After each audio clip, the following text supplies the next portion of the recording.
नाज़रीन किराम अस्सलाम वालेकुम रहमतुल्लाहि ताला व बरकातहू।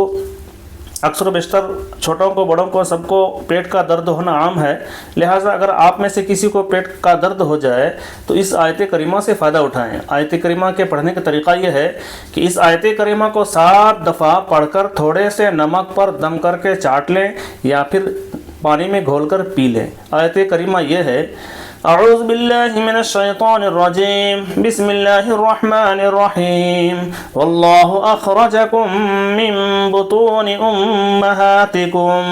तर्जुमा, और अल्लाह ही ने तुमको तुम्हारी माँओं के शिकम से पैदा किया। नाज़रीन किराम, अगर आप में से कोई नए हैं सब्सक्राइब करें, लाइक करें, बेल आइकन दबाएं और सवाब जारिया के लिए दूसरों तक शेयर भी करें।